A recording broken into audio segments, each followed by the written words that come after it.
आप संख्या में भले ही कम हों, लेकिन आपके अंदर में बहुत शक्ति है, अद्भुत शक्ति है। आपकी आवाज़ बहुत दूर तक जा सकती है और गुरु महाराज के जयकारा करने में आप बहुत आवाज़ दे सकते हैं। तो आपसे उम्मीद है कि मेरे साथ आप जोरदार शब्दों में सद्गुरु महाराज की जय, श्री सद्गुरु महाराज की जय। धन्यवाद। नमामि अमित ज्ञान रूपम कृपालम अगम बोध दाता सुबुद्धि निधि विशालम क्षमाशील यति धीर गंभीर ज्ञानम धर्म कील दृढ़ थीर समधीर ध्यानम जगत त्राणकारी अघारी उदारम भगत प्राण रूपम दया गुण पारम नमो सद्गुरुं ज्ञान दाता सुस्वामी नमामि नमामि नमामि नमामि। श्री सद्गुरु महाराज की जय। परमाराध्य सद्गुरु महाराज गुरुदेव महर्षि संत सेवी परमहंस जी महाराज, आदरणीय सुखदेव बाबू, सत्संग प्रेमी महान भावों, माता एवं बहनों, आज इस यज्ञ की पूर्णाहुति होने वाली है। मासिक सत्संग हम लोग किए, आज इस सत्संग का समापन दिवस है, समापन समय है, अंतिम समय है। सुखदेव बाबू ने बताया था कि मेरा जो नया घर है उस घर में इसलिए सत्संग करेंगे कि घर का भी उद्घाटन हो जाएगा। इसमें दो फायदा इनको हुआ है। एक तो इसको हटा दीजिए, छोड़िए। एक तो मासिक सत्संग इन्होंने कराया, दूसरा इस नवीन घर का, नए घर का उद्घाटन कार्यक्रम भी हुआ। तो लोग कहा करते हैं एक पंथ दो काज, इन्होंने दो काम किया, एक साथ दो काम हो गया। मासिक सत्संग भी हो गया, घर का उद्घाटन भी हो गया। तो बड़ी बुद्धिमत्ता के साथ इन्होंने काम किया, बड़ी श्रद्धा से इन्होंने काम किया। तो इन्हें बहुत बहुत साधुवाद। और हम लोग संत मत की बात सुनते ही रहते हैं। गुरु महाराज ने ध्यान योग पर विशेष जोर दिया है। गुरु महाराज का एक पद्य है 12 मासा में, माघ भूखा बाघ काल के मुख पड़ो हैं बाबरे, होश कर चेतो सवेरे बचो ध्यान के दावरे। गुरु महाराज कह रहे हैं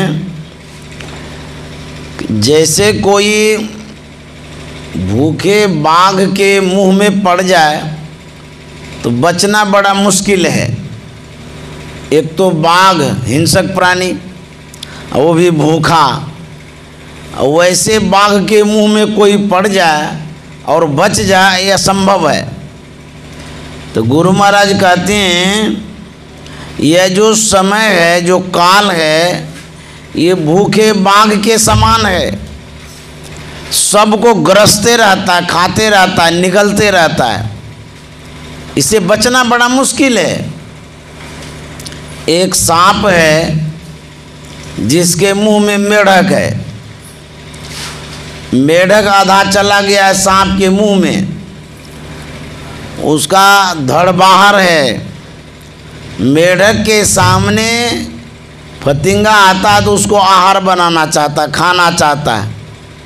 बड़ी विडंबना वाली बात है, स्वयं वो दूसरे का आहार बना हुआ है और मेढक दूसरे को आहार बनाना चाह रहा है। हम लोगों का यही हाल है। हमारी जो आयु है कितनी चली गई और कितनी शेष बची है, विचारिए। फिर भी हम लोग संसार को ही पकड़ना चाहते हैं, संसार को ही धरना चाहते हैं। काल कितना ग्रस लिया है पता नहीं लग रहा। हम लोग संसार को ही बढ़ाने में लगे रहते हैं, छोड़ना नहीं चाहते हैं। तो गुरु महाराज कहते हैं यदि संसार को तुम पकड़े रहोगे, तुम्हारी आयु तो कितनी शेष हो गई, काल के मुंह में चला गया। बचोगे कैसे? गुरु महाराज कहते हैं काल मुख से नींबू की भागो, ध्यान के बल भाई रे, ऐसो सर खोई हो तो रोई हो पछताई रे। काल मुख से नींबू के भागो, यथाशीघ्र निकल जाओ, नहीं तो कब ग्रस लेगा पता नहीं। निकलने का तरीका क्या है, युक्ति क्या है, माध्यम क्या है, कैसे निकलेंगे? तो गुरु महाराज कहते ध्यान के बल भाई रे।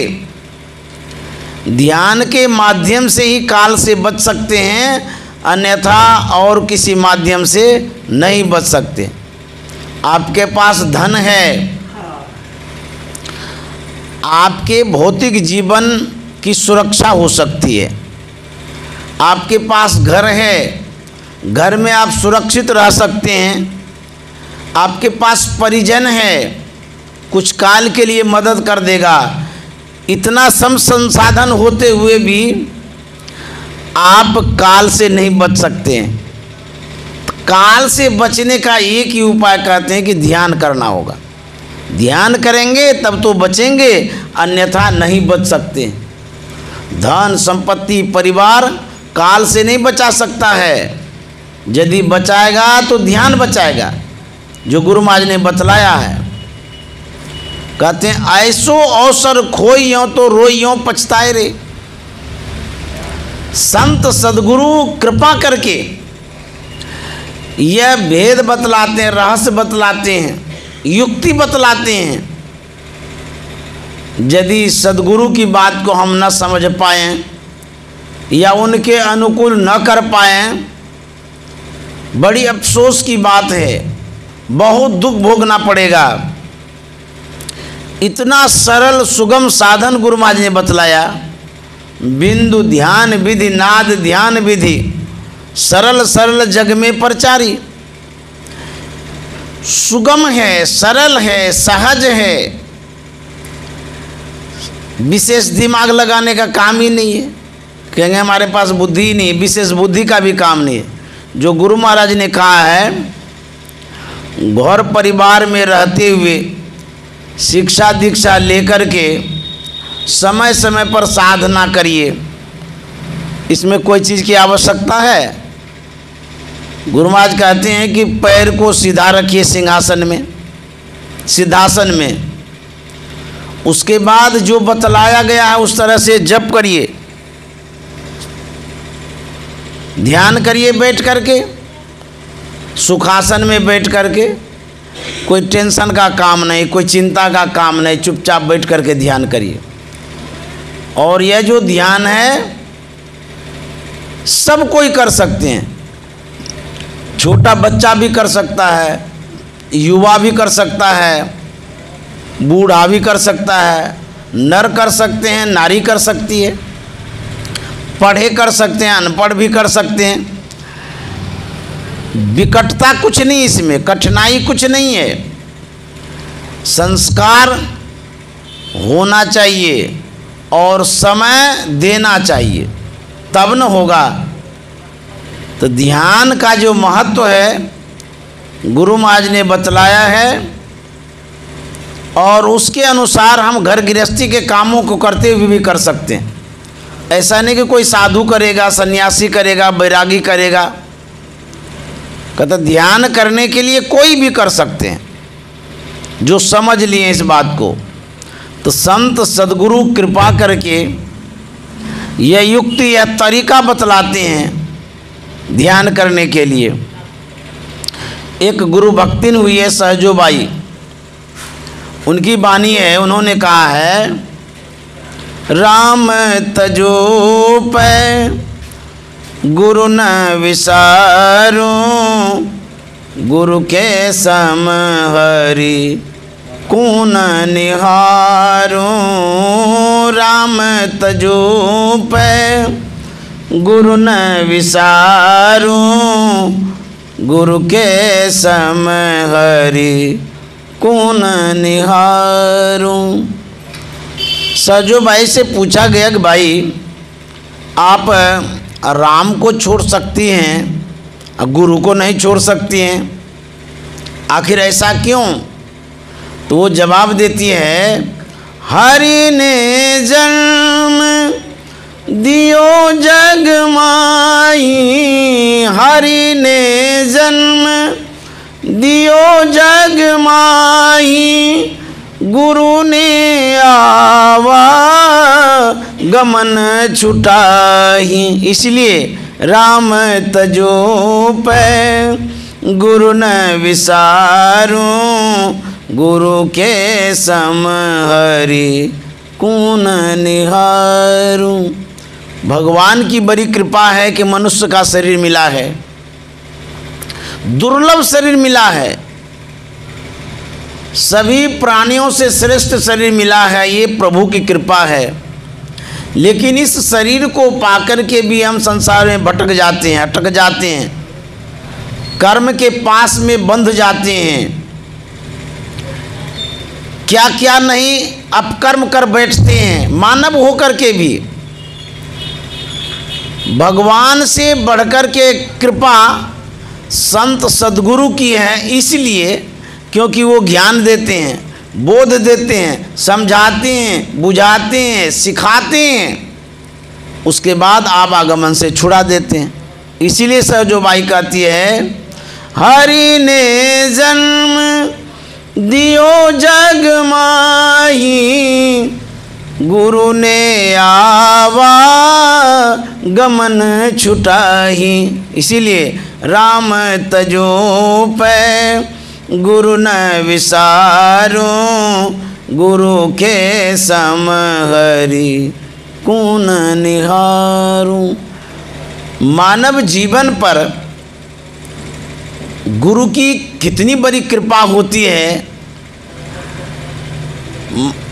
मानव गुरु के शरण में जब जाता है वो कितना उपकार कर देते हैं, एक कथा के माध्यम से बताना चाहते हैं। एक जेल है, बहुत सारे कैदी हैं जेल में, सभी साधनों का, सभी व्यवस्था का, सभी सुख का सभी को उपलब्ध नहीं हो पाता है, सभी सुख नहीं उपलब्ध हो पाता, सारी व्यवस्थाएं नहीं हो पाती हैं। जेल में दिक्कत होता है, खाने का दिक्कत, रहने का दिक्कत, सोने का दिक्कत, दवाई का, पानी का वगैरह वगैरह दिक्कतें होती रहती हैं। जेल में बहुत सारे कैदी हैं, उनको बहुत दिक्कत हो रहा है। कोई धर्मात्मा पुण्यात्मा सज्जन जेल निरीक्षण में जाता है, वह देखता है कैदियों को पौष्टिक आहार नहीं मिल रहा है, न्यूट्रिशन शुद्ध आहार नहीं मिल रहा है जिसमें ताकत बना रहे। उनके दिल में दया आ जाती है, वो अपने सामर्थ्य के अनुरूप सारी व्यवस्था कर देता है, खाने का, भोजन पानी वगैरह का। दूसरा आता है, देखते हैं कि शुद्ध पेयजल नहीं है, पानी पीने का दिक्कत है, तो कैंट आर ओ लगा देता है। यह जो सुविधा कैदी पाता है बड़ा खुश होता है, गुणगान भी करता है, नाम भी लेता है, बड़े धर्मात्मा पुण्यात्मा निकले, उन्होंने ये सब व्यवस्था की। कोई जाता है जाड़े के मौसम में गरम कपड़ों की व्यवस्था कर देता है, सब कैदी खुश हो जाता है। कोई जाता है देखता है कि सभी अस्वस्थ हो गए हैं, दवाइयों का प्रबंध करा देते हैं, सभी तरह के उपचार का व्यवस्था वो कर देता है। यह पाकर के सब खुश हो जाता है। सब सुख सुविधा मिलते हुए भी कैदी के मन में कहीं न कहीं किसी न किसी रूप में खटक रहा है, अफसोस है उसके मन में। अब सब चीज़ मिल गया है, तब क्या खटका रह गया? कैदी सोचता है सब कुछ तो मिल ही रहा है, आखिर तो जेल में ही न है। यही दुख सताता है उनको, सब सुख है फिर भी जेल में रहने का जो दुख है वो सता रहा है। एक व्यक्ति जाता है, कुछ देता नहीं है, कोई व्यवस्था नहीं करता है, बल्कि वो कैदियों के लिए पैरवी कर देता है। पैरवी करके कैदी को कारागार से मुक्त कर देता है, जेल से निकाल देता है। उस कैदी से पूछा जाता है कि आपको कितना सुविधा वहाँ था, कितने अच्छे से रह रहे थे, तो बाहर क्यों आ गए, वहीं चले जाइए। तो कैदी कहता है कि हम परिवार के साथ भले ही नमक रोटी खाएंगे, जो सुख शांति परिवार के साथ रहने में हमें मिलेगी वो सुख शांति जेल में नहीं मिल रही थी। अब देखिए गुरु महाराज कहते हैं यह शरीर और संसार जेल है, कैद खाना। हम शरीर में बझ गए हैं, शरीर में आबद्ध हैं, शरीर से कोई नहीं निकल सकता है जल्दी। और ये संसार भी जेल खाना है, इसमें हमको परिवार के तरफ से खाना मिल जाता है, कपड़ा मिल जाता है, आवास मिल जाता है, सब सुख सुविधा है। सब सुख सुविधा होते हुए भी मन में एक खटका लगा रहता है। कहेंगे अब क्या खटका? लोग कहते हैं हमको घर मिल गया, परिवार मिल गया, मान प्रतिष्ठा भी मिल गया, अब खटका की क्या बात है? ध्यान से सुनेंगे तो पता चलेगा। आपके पास खाने की कमी नहीं है, पहनने की कमी नहीं है, घर की कमी नहीं है, परिवार की कमी नहीं है, प्रतिष्ठा की कमी नहीं है। इतना होने के बाद तो आप फूले नहीं समाएंगे। लेकिन जब एकांत में आप जाते हैं, कभी कभी ख्याल आपका जाता होगा आखिर सब चीज़ तो है, लेकिन एक दिन मौत हो जाएगी, एक दिन मर जाएंगे। ये खटका सबको सताता है, चाहे वो राजा हो या रंक हो, भिखारी हो, बीमार हो कि स्वस्थ हो, अरबपति हो कि खरबपति हो, उनको भी ये बात सताता होगा अरे सब चीज़ तो है लेकिन मर जाएंगे। ये जो भगवान ने दिया गलती कर दिया, सब कुछ तो दिया ठीक है किया, लेकिन मरने का जो ये लफड़ा लगा दिया, ऐसा करना नहीं चाहिए था। इस बात के लिए संत महात्मा कहते हैं एक दिन मौत होगी, मृत्यु होगी। चाहे जितना सुख सुविधा में आप पल रहे हैं उससे बचने का उपाय ढूंढ लीजिए। तो गुरु महाराज कहते हैं एक ही उपाय है ध्यान। जब ध्यान करेंगे तब आप काल पर विजय प्राप्त कर सकते हैं।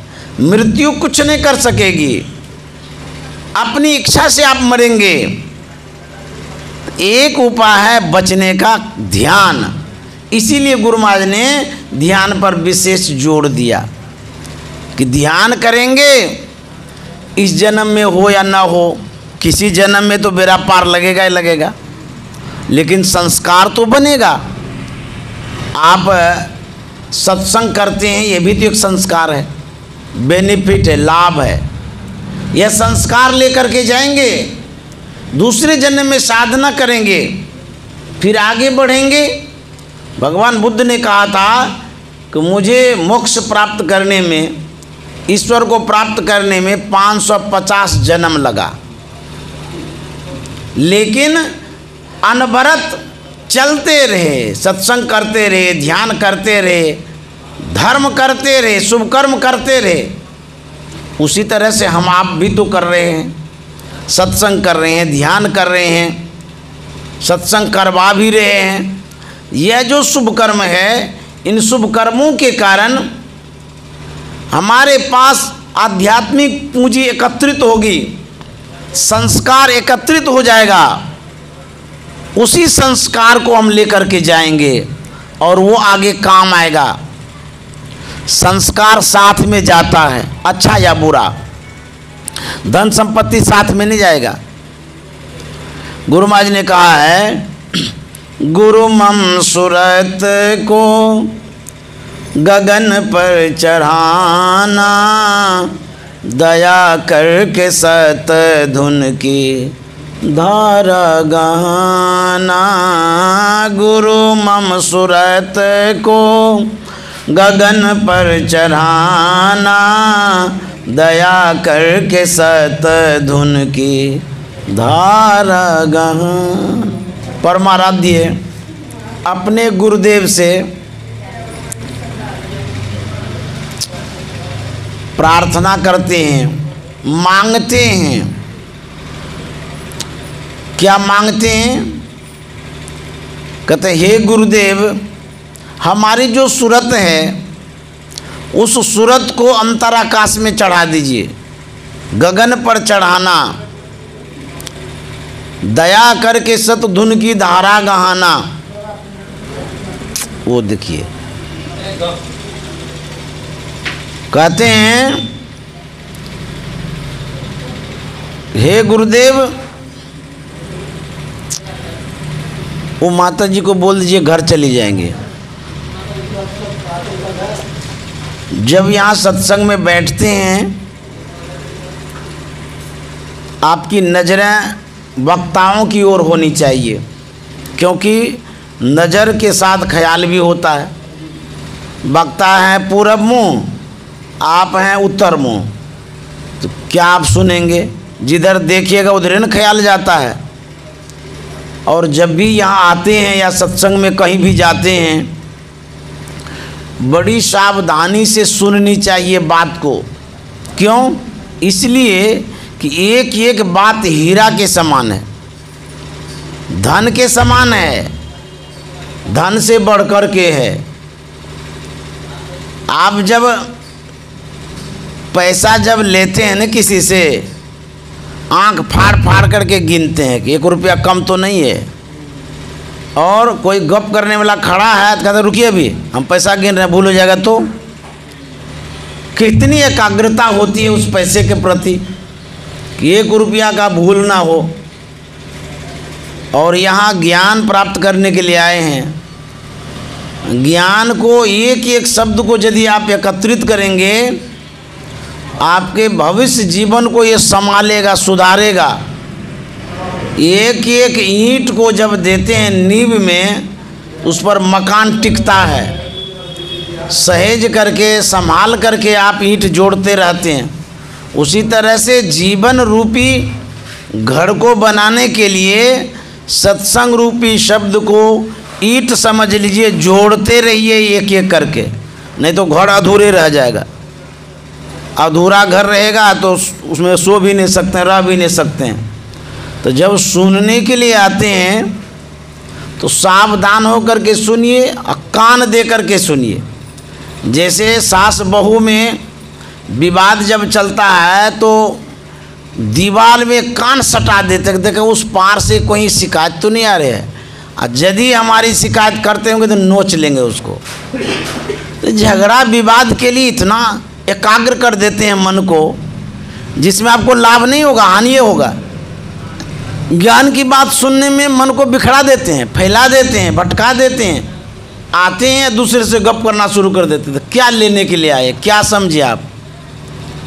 फॉर्मेलिटी निभाने के लिए आए हैं। चलो सत्संग हो रहा है, बाबा आए हैं, बैठ लेते हैं। सुखदेव बाबू कहेंगे कि वो भी आए थे, नहीं तो कहेंगे कहीं भी नहीं किए सत्संग में।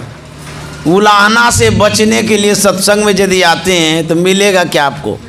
कुछ लेने के लिए आइए, कुछ प्राप्त करने के लिए आइए। ढूंढिए, खोजिए, जो बताया जाता है उस पर विचार करिए।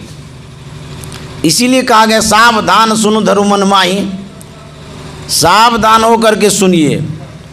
गुरु महाराज कहते हैं, हे गुरुदेव, मेरी जो सूरत है बहिर्मुखी हो गई है, उसको अंतर्मुख कर दीजिए। गगन पर चढ़ाना, दया करके सतधुन की धारा गहाना, कृपा करके अंतर की जो धाराएं हैं, चेतन धाराएं हैं, सार शब्द है, उन शब्दों में हमारी सूरत को लगा दीजिए।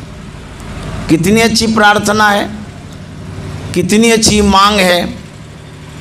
आपके यहाँ पीएम आएंगे, प्रधानमंत्री आएंगे तो कहेंगे कि सर सड़क बनवा दीजिए, ये आपकी मांग है। यहाँ पर चिकित्सालय बना दीजिए, हॉस्पिटल खोल दीजिए, विद्यालय बना दीजिए, आदि आदि भौतिक कामनाएं आप पूर्ति कराना चाहेंगे, कामनाओं की। लेकिन गुरु महाराज क्या कहते हैं कि हे गुरुदेव, हम आपसे कुछ नहीं मांगते हैं, इतना कृपा कर दीजिए कि हमारे अंदर में जो सार शब्द है उसको धरा दीजिए, पकड़ा दीजिए। देखिए कैसी मांग है गुरु महाराज की, कितनी अच्छी मांग है। इस सार शब्द को पकड़ करके क्या मिलेगा? कहता इसी सार शब्द के द्वारा परमात्मा की प्राप्ति होगी। ये अनमोल रतन है, अद्भुत रतन है। अंतर का जो शब्द है, उन शब्दों को जब सुनेंगे तो आनंद मिलेगा। भजन में हो तो आनंद आनंद, वर्षद विशद अमी के बादर भीजत है कोई संत। उस शब्द में सुख मिलता है, शांति मिलती है, आनंद मिलता है। गुरु महाराज अपने प्रवचनों में कभी कभार कथाओं को रखा करते थे, छोटी छोटी कथाएं हो समझाने के लिए। कथाओं के माध्यम से लोग विशेष रूप से समझ पाते हैं। शब्द में कितना आकर्षण होता है, उसी पर कथा कह रहे थे गुरु महाराज। एक गायक थे, बहुत बड़े संगीतज्ञ, हरिदास पूरा नाम है दुनिया में उनका। वो जब वृद्ध हो चले तो उनके मन में हुआ कि हमारे पास जो संगीत विद्या है, इस विद्या का कोई उत्तराधिकारी बन जाता तो हमारे बाद इस विद्या का प्रचार प्रसार करता, जिसको वारिस भी कहते हैं।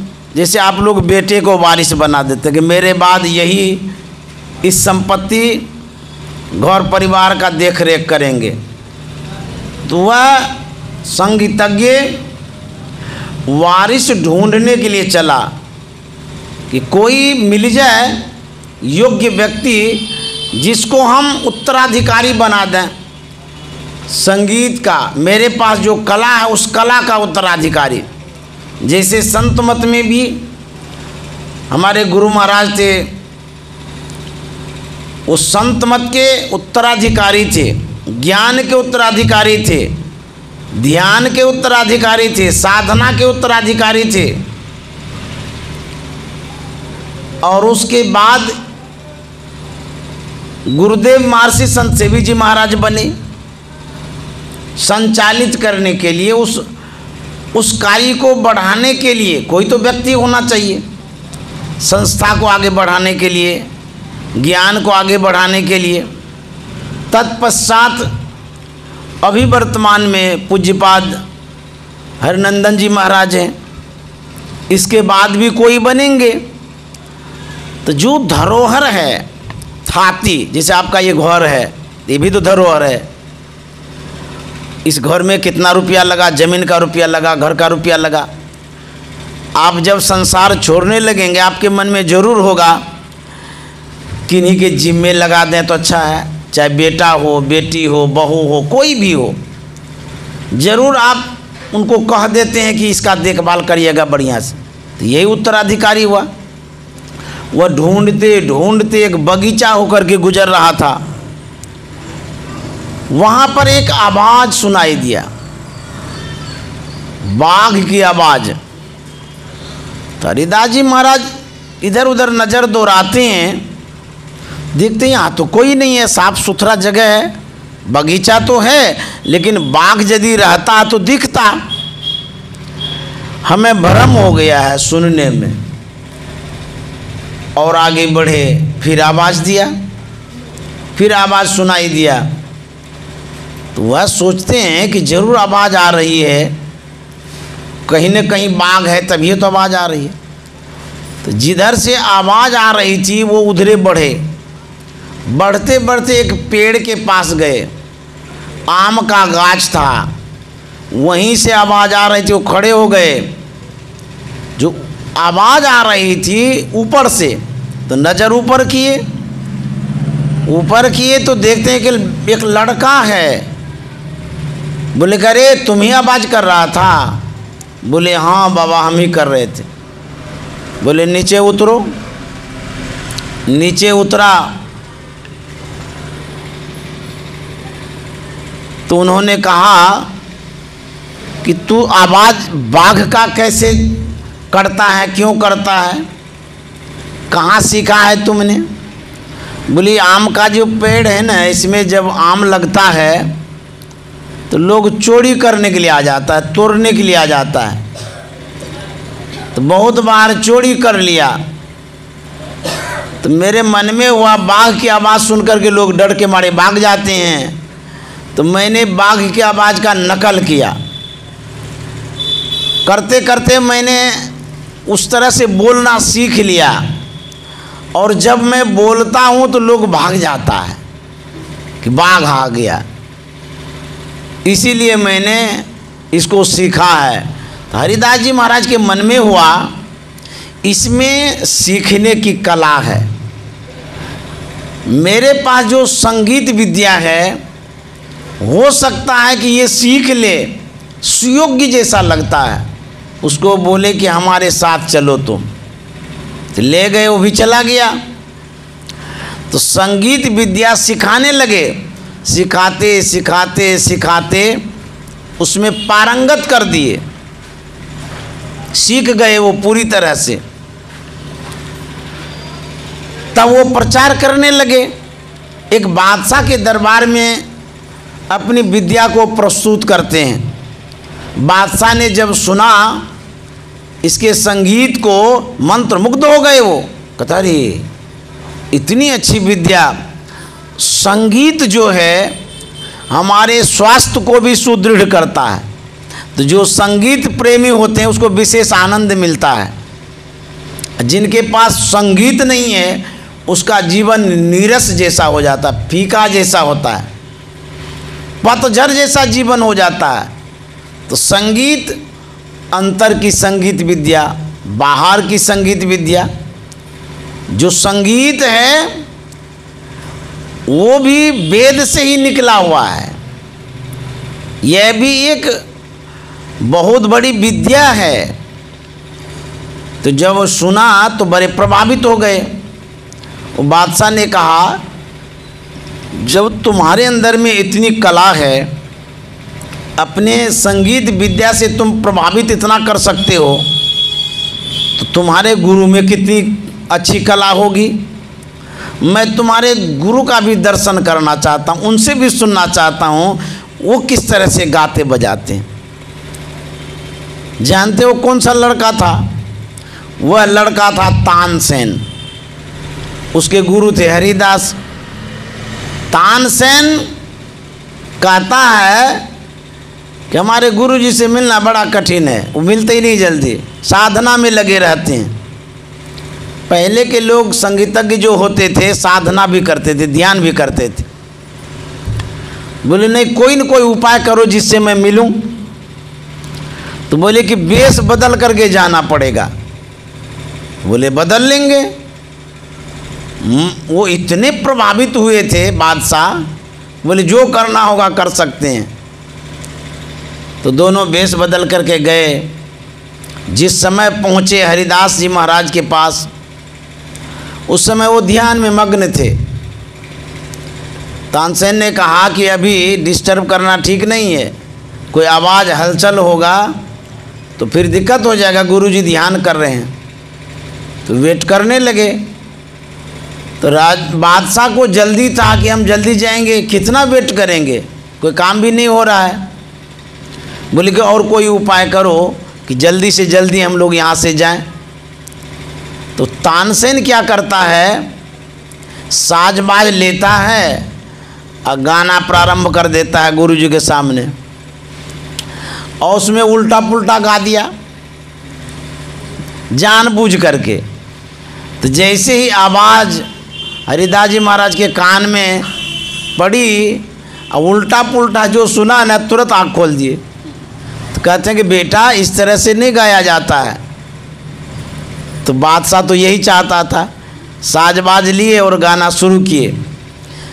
जब गाना शुरू किए, वो जो बादशाह था उसी जगह बेसुध हो गया सुन करके। तो इसी जगह गुरु महाराज कहते हैं वो बाह्य विद्या है, बाहर की विद्या है। उस विद्या में, उस संगीत में इतना प्रभाव है कि हम बेसुध हो जाते हैं सुन करके। जो ईश्वर परमात्मा का संगीत है, उनकी जो आवाज़ है, उनको जब हम सुनेंगे तो क्या हालत होगा, हमारी क्या स्थिति होगी।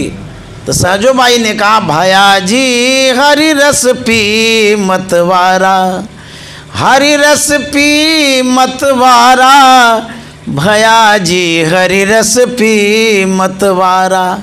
कैसी स्थिति होती है, 8 पहर झूमत ही बीते, डारी दियो सब भारा। वो जो आवाज़ है, ईश्वरीय आवाज़, परमात्मा की आवाज़, अंतर की आवाज़, उसमें अद्भुत शक्ति है, आनंददायक है। वो साजोबाई कहते 8 पहर झूमत ही बीते। अब बुझिए, शराबी शराब पीता है, कुछ घंटे में नशा उतर जाता है।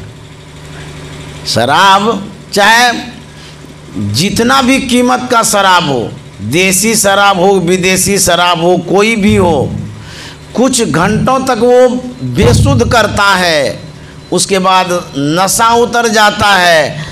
और सहजोबाई कहती है, अरे जो ईश्वर भजन का शराब है, नशा है, लत है, अंतर की आवाज़ में जो बेसुध करने की क्षमता है, कहता 8 पहर झूमते बीत, 4 पहर दिन 4 पहर रात, बुझिए 24 घंटा झूमते ही रहते हैं। 8 पहर झूमत ही बीते, डारी दियो सब भारा, अभया जी हरि रस पी मतवारा। 5 नौबत बाजती, होत 36 राग, सो मंदिर खाली पड़ा, बैठन लागे काग। ये जो शरीर है ये साधारण नहीं है, 5 नौबत बाजती, इसमें आवाज़ है, बाजा बजता है। उस आवाज़ को सुनने के लिए कहते हैं, हम लोग बाहरे में सुनते रहते हैं, कान में एयरफोन लगा लगा के सुनते हैं, खिस्सा सुनते हैं, कहानी सुनते हैं, झगड़ा की बात सुनते हैं, लड़ाई की बात सुनते हैं। जब बाहरे में सुनते रहेंगे तो भीतर कब सुनेंगे, कैसे सुनिएगा। तो संत महात्मा का थोड़ा भीतर तो घुस करके देखिए, भीतर की आवाज़ को सुनेंगे तो बेसुध हो जाएंगे। कहते डारी दियो सब भारा। गुरु महाराज के पद में है, बजती है 5 नौबतें, सुन एक एक को, प्रत्येक पे चढ़ जाए के, निज नांग खोजना, निज तन में खोजो सज्जन, बाहर न खोजना, अपने ही घट में हरि हैं, अपने में खोजना निज तन में खोजो सजम। पंचम बजे धुर घर से जहाँ आप विराजे, जहाँ आप विराजे। पंचम बजे धुर घर से जहाँ आप विराजे, जहाँ आप विराजे। गुरु की कृपा से मैं ही तक पहुँच खोजना निज तन में खोजो सज्जन। बाहर न खोजना अपने ही घट में हरि हैं, अपने में खोज। सदगुरु महाराज की जय। अब मैं यही वाणी में विराम देना चाहूँगा। आदरणीय हमारे सुखदेव बाबू हैं, हम तो इनके लड़के बच्चे के समान हैं। साधु के नाते साधुवाद देना चाहता हूँ, धन्यवाद देना चाहता हूँ, शुभकामना करना चाहता हूँ। इस अवस्था में ये सत्संग कर रहे हैं, ध्यान कर रहे हैं। सद्गुरु के प्रति इनका जो समर्पण है, इसके लिए इनको बहुत बहुत धन्यवाद। ये इस अवस्था में सत्संग कराए, लोगों को बुलाए, महात्माओं को बुलाए, बहुत बड़ी बात है। और इनका जीवन धन्य धन्य है। साधना भी करते हैं, बहुत समर्पण भी है। इनके परिजन भी इन्हीं के स्वभाव के अनुरूप हैं। तो इनका परिवार बहुत सात्विक है, सत्संग प्रेमी है, साधु सेवी है। इसीलिए ये प्रणम्य हैं। और इन्होंने बहुत बड़ा यज्ञ किया, मासिक ध्यान भी कराया, घर का उद्घाटन भी कराया, बहुत शुभ काम किया है। इस जीवन में लेकर के क्या जाएंगे, यही स्मृति बनी रहेगी। इनके बाल बच्चे परिवार वाले कहेंगे कि हमारे पिताजी ऐसे थे, इन्होंने ये कराया। तो अपने भी संस्कारित हुए, बच्चों को भी संस्कार डाल दिए हैं। बहुत बड़ा काम करके ये जा रहे हैं। बहुत बहुत धन्यवाद। आप लोग जो सत्संग सुनने के लिए आए, समय दिए, आप लोगों को भी बहुत बहुत धन्यवाद। साधुवाद, ऐसे ही सत्संग करते रहिए, ध्यान करते रहिए। सत्संग की बातें तो बहुत हैं और बहुत महात्मा अपने अपने तरहों से कहा करते हैं। मैं भी अपने तरहों से बोला करता हूँ। मुझे जो याद है, जो कुछ मैं बोलता हूँ, किताबी ज्ञान है। गुरु महाराज के किताबों से जो मैंने सीखा है, जो मैंने पढ़ा है, जो मैंने समझा है, साधु महात्माओं के प्रवचनों से जो मैंने सीखा है, हमारे गुरुदेव महर्षि संत सेवी जी महाराज ने जो हमें बताया है, जो समझाया है, जो स्मरण में बात है, उन्हीं बातों को मैं आप तक दोहराता रहता हूँ। आज वही बात कह दिया, कल दूसरे के यहाँ जाऊँगा, पुनः दोहराऊँगा, तीसरे के यहाँ जाऊँगा, पुनः दोहराऊँगा। क्योंकि मेरे पास कोई ऐसी बात नहीं है जिस बात को कह करके मैं प्रभावित कर पाऊँ। मेरे पास कोई नई बात नहीं, कोई अनुभव की बात नहीं, सब किताबी ज्ञान है जो आप लोगों को मैं सुनाता रहता हूँ। और आप लोगों का प्यार मिलता है, स्नेह मिलता है, आप लोगों की विशेषता है।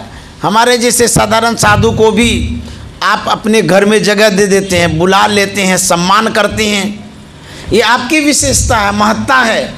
सद्गुरु महाराज की कृपा से मैं आप तक आ पाता हूँ। ये हमारा सौभाग्य है, आप लोगों का दर्शन कर पाता हूँ। नहीं तो इस जीवन का कोई ठिकाना नहीं है, कब मर जाएंगे। कितने कोरोना में तो चले गए, रोज जा रहे हैं अभी भी।